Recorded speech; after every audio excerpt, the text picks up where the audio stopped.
Assalamualaikum warahmatullahi wabarakatuh. We came from group 9, the community. As member is first Ariana Putri Ulima, second Teguh Kiranto, third Ardi Sektiawan.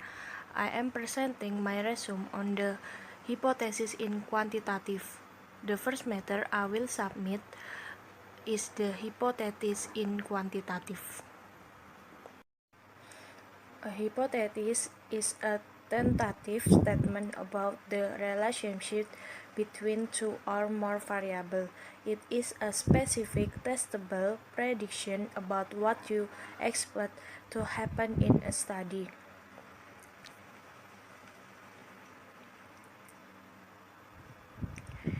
Hypotheses are in the research process, but not ends in themselves. Studies are often undertaken in areas in which there is little accumulated background information.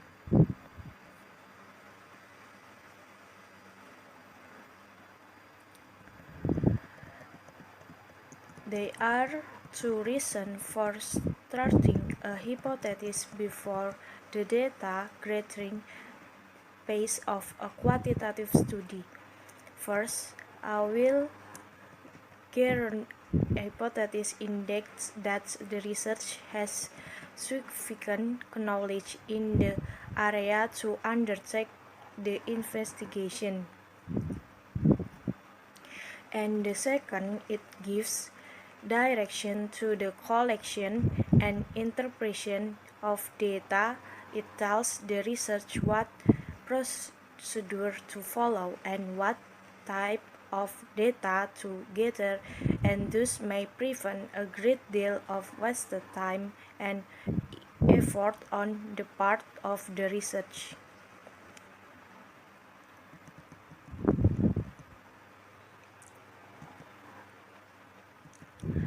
Next, principal purpose served by the hypothesis the following.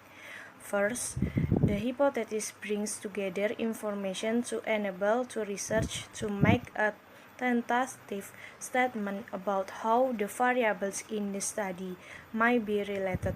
In the other words, it helps research to provide most satisfactory prediction or best solution to a problem by interrogating information about the problem faced. Second, because hypothesis purpose tentative explanation for phenomena the simulate research and therefore that result in the accumulation of new knowledge, or it permits investigators to validate or fail to validate theory through an accumulation of data from many studies. In this way, knowledge is extended. Third, the hypothesis provides the investigator with a relational statement that is directly testable in a research study. Fourth, the hypothesis provides direction to the research. Very simply, the hypothesis tells the research what to do. It provides a basic for selecting the sampling, measurement, and research produce to use, as well as a statistical analysis. Furthermore, it also prevents the study from becoming too bored or unwieldy. Fifth, the hypothesis provides a framework from reporting the findings and conclusion of the study. The research will find it very convenient to take each hypothesis partly and state the conclusion that are relevant to it. That is, the research can organize this section of the written report around the portion of answer to the original hypothesis, thereby making a more meaningful and readable presentation. Next, firstly, we have known that a study might originate in particular problem in some observed behavior situation in need of explanation. Is prefers research or even more profitably in some educational, psychological, or sociological theory. Therefore, research derive hypothesis inductively from appreciation of behavior or deductively from theory or from the findings of previous research. Induction and deduction are complementary processes. In induction, one starts with specific observation and research general conclusion. In deduction, one begins with generalization and makes specific prediction.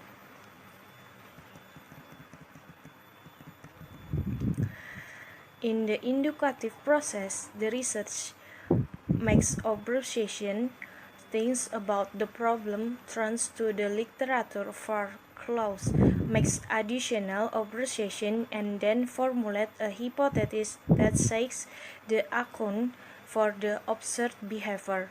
To research or teacher, then tests the hypothesis under control condition to examine specifically the assumption conquering the relationship between the specific variables.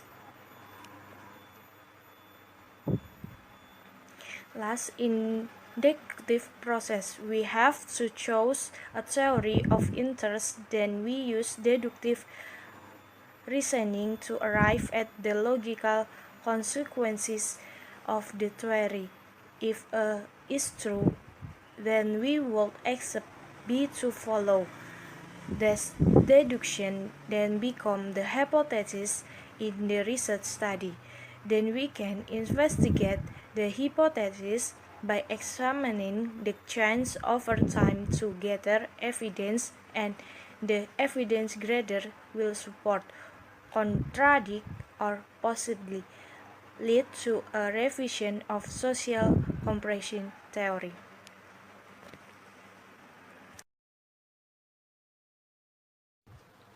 The material that follows was explained by Teguh Kiranto. Time and place. Alright, thank you for the time, Erin, and I will explain the next material. This material is a characteristic of usable hypothesis. After tentatively formulating the hypothesis, but before attempting any actual empirical testing, you must evaluate the hypothesis.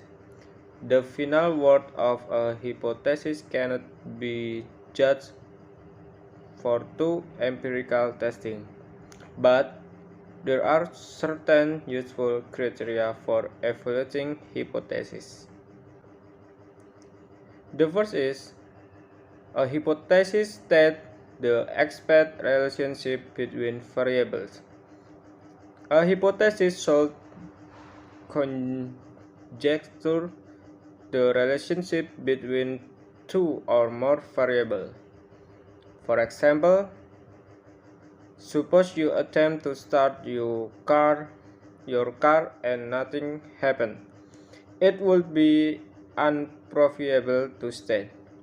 This hypothesis would then be stated as there will be a positive relationship between self-concept and social study achievement. If the opposite is predicted, that is, higher self-concept lead to lower social study achievement, then the hypothesis would be there will be a negative relationship between self-concept and social study achievement. The second material is a hypothesis must be testable. The most important characteristic of good hypothesis is testability. A testable hypothesis is variable, that is, deduction, conclusion, or inferences can be drawn from the hypothesis in such a way that empirical observation either support or do not support the hypothesis. If the hypothesis is on target, then certain predictable results should be manifest. The testable hypothesis enables the researcher to determine by observation and data collection whether consequences that are deductively implied actually occur. Alright, the next material is a hypothesis should be consistent with the exciting of body knowledge. Hypothesis should not contradict previously well established knowledge. The hypothesis my car will not start because the fluid in the battery has changed to gold satisfies the first two criteria but is so contrary to what is known about the nature of matter that you would not pursue it. The hypothesis the car will not start because the fluid in the battery has evaporated to a low level is consistent with previous knowledge and therefore is worth pursuing. It would probably be unprofitable of hypothesis and absence of relationship between the self-concept of adolescent boy and girl and the rate of physical growth because the preponderance of evidence support the presence of such a relationship. In most cases, and especially for the beginning researchers, it is safe to suggest that the hypothesis should agree with knowledge already well accessible in the field. Again, this highlights the necessity for a thorough review of the literature and so that hypotheses are formulated on the basis of previously reported research in the area. The last one is a hypothesis should be stated as simply and concisely as possible. A hypothesis should be present in the form of a concise descriptive statement. A complete and concisely stated hypothesis makes clear what the researcher needs to do to test it. It also provides the framework for presenting the findings of the study. If a researcher is exploring more than one relationship, he or she will need to state more than one hypothesis. The general rule is to state only one relationship in any one hypothesis. For example, if you were investigating the effect of new teaching method on student achievement and student satisfaction, you would state two hypotheses, one of effect on achievement and one of effect on satisfaction. You need no worry about the verbal redundancy invisible in stating multiple hypotheses. Remember that the goal of testability and clarity will be served better by more specific hypotheses. Okay, that is the material that I can explain today, and the next material will be explained by Ardi Setiawan. Ardi Setiawan, time and place in for you. Assalamualaikum warahmatullahi wabarakatuh. Thank you for the occasion, Teguh, and I will continue the material of my group. In this video, I will explain about types of hypothesis, testing the hypothesis, and the quantitative research plan. Okay, Hypotheses have three types, and the first is the research hypothesis. The hypotheses we have discussed thus far are called research hypotheses. They are the hypotheses developed from observation, the relate nature, and or the theory described in study. A research hypothesis states the relationship one expects to find as a result of the research. Research hypothesis may be stated in a directional or non-directional form. A directional hypothesis states the direction of predicted relationship or difference between the variable. The preceding two hypotheses about IQ and anxiety are directional. A directional hypothesis is that when one has some basis for predicting a change in state direction.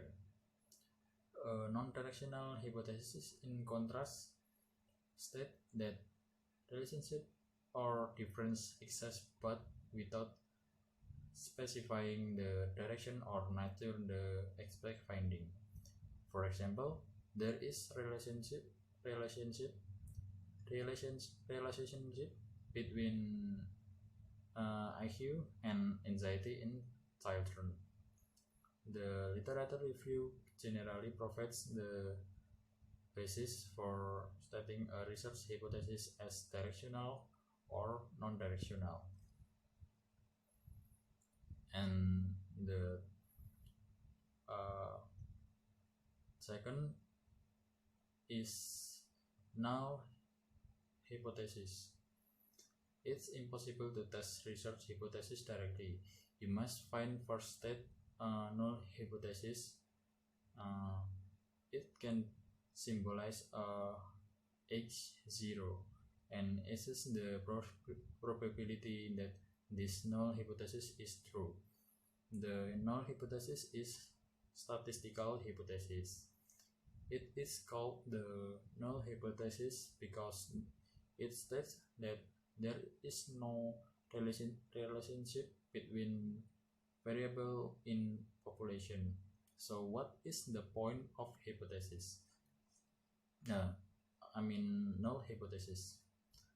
A null hypothesis lets us whether apparent relationships are genuine or are like to be function or of chance alone.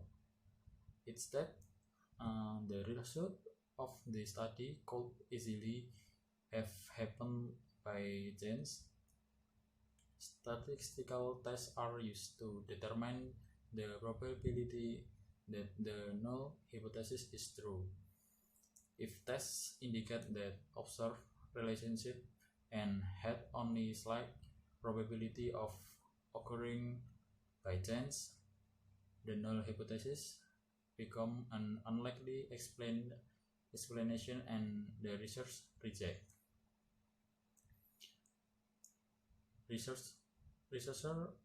aim to reject the null hypothesis as they try to show there is a relationship between the variable of the study.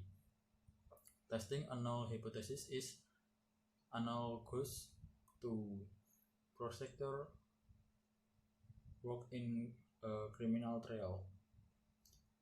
The defendant is presumed innocent until sufficient evidence indicates that he or she is not. The null hypothesis is presumed true until sufficient evidence indicate otherwise. For example, you might start with the expectation that children will exhibit greater mastery of mathematical concepts through individual instruction than through group instruction. And the last type of hypothesis is alternative hypothesis. Note that hypothesis children by individual instruction will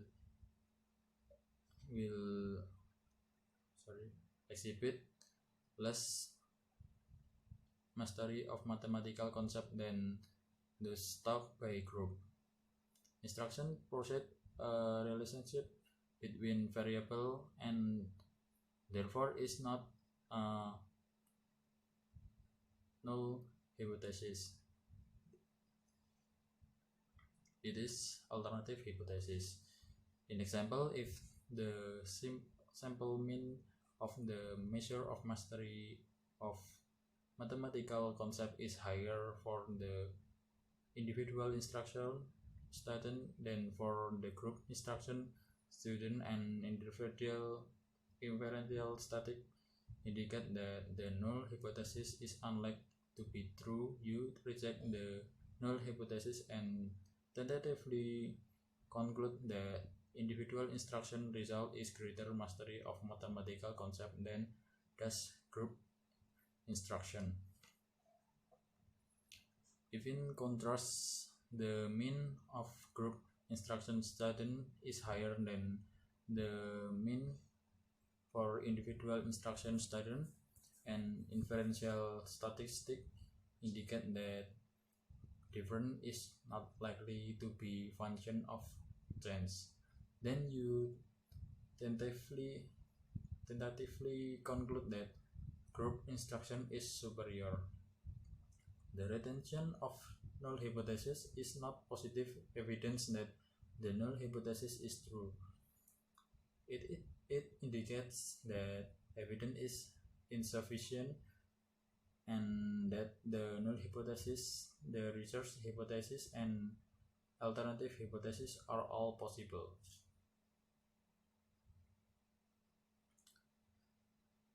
And in here we have testing hypothesis.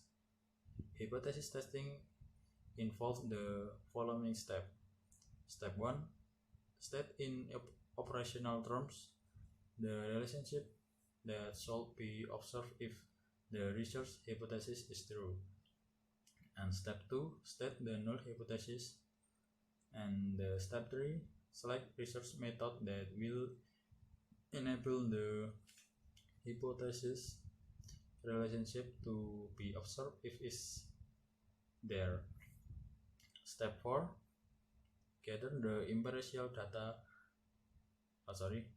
data and select and calculate appropriate descriptive statistic for those data on chapter 6. Step 5.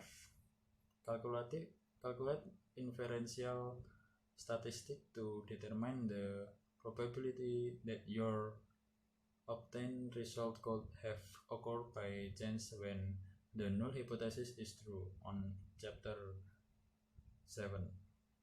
And the last, step 6, if the probability of the observed finding being due to chance is very small, only in 1 in 900 chance, one would have sufficient evidence to reject the null hypothesis. Many beginning researchers believe that the data they collect to support their hypothesis, then their study is a failure. In the history of scientific research, hypotheses that fail to be supported have greatly outnumbered those that have been supported. Although you may find support for hypothesis, the hypothesis is not proved to be true.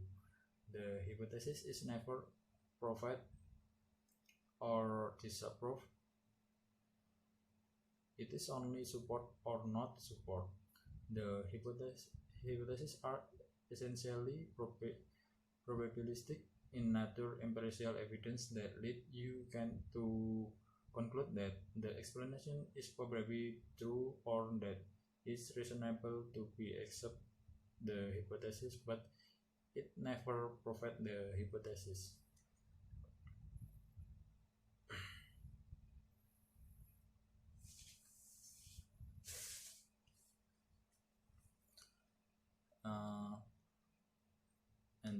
next is classroom example of testing hypothesis. There is a step in here.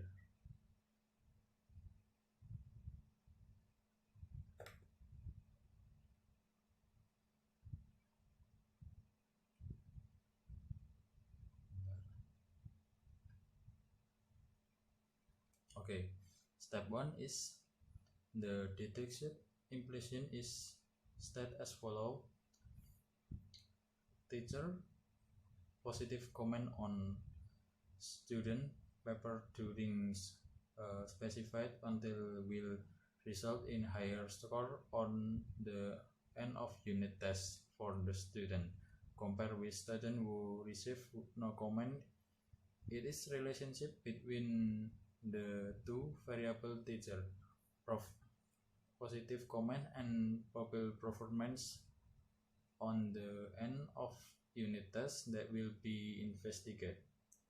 And step 2 for statistical testing.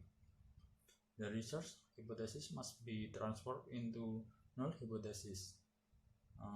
The population mean achievement score for student receive positive comments or experimental group will be same as the population mean achievement score for student receive no comments or control group.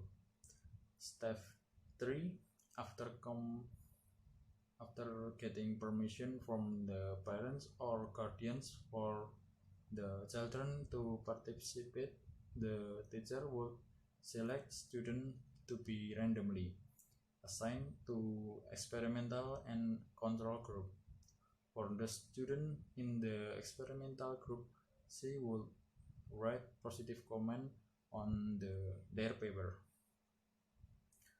whereas the student assigned to control group will receive no comment. The comment to experimental group should simply be word of encouragement, such as excellent, keep up the work, or you are doing better. This comment should have nothing to do with content or the correction particular error.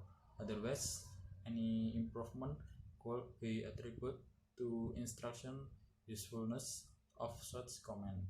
And step 4, after completing the specified unit, the teacher will administer a common end unit to test both of group and derive average or mean achievement score on the test for each group.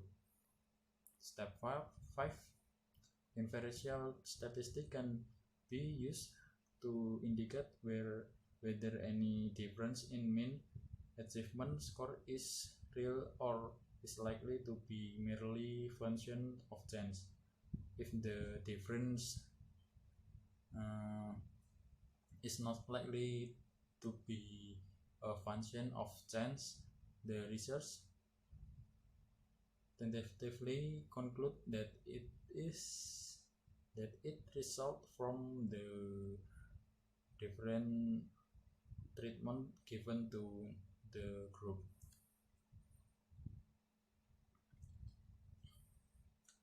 And the next is the quantitative research plan. The research plan at the stake is only preliminary proposal. Many changes will probably be needed before the final formal proposal is written. Developing this tentative research plan is essential because it forces you to set down ideas in a concept form. Another advantage of a written plan is that you can give it to others for their comment and criticism in a research method class. For example, the professor would certainly need to see what research students are planning. The director of the thesis or dissertation would want to see a written plan rather early in the process.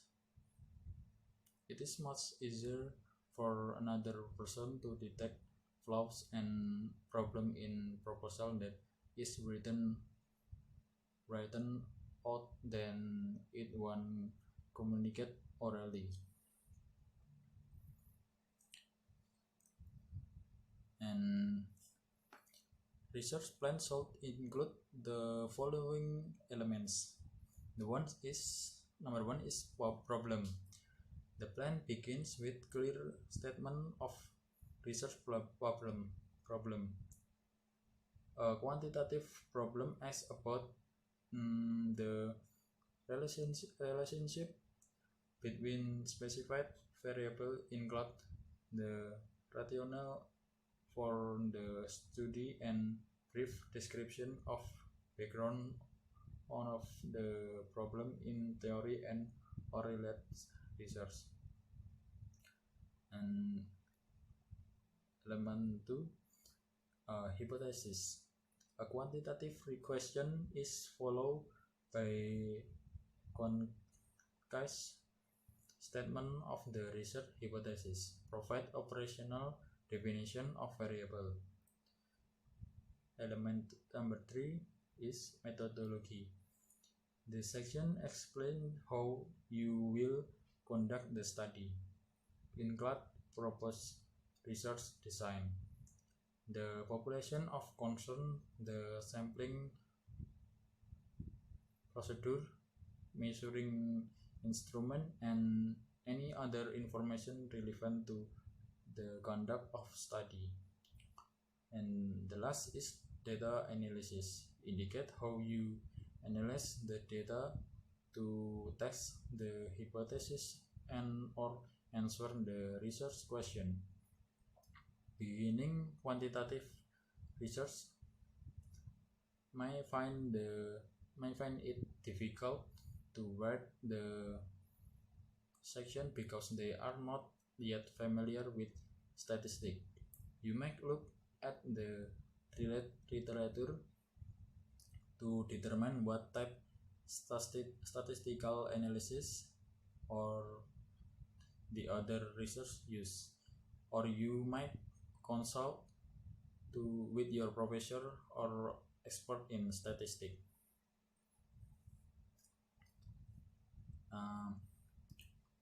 That was all for the explanation and material from group 9. Thank you for the attention. Wassalamualaikum warahmatullahi wabarakatuh.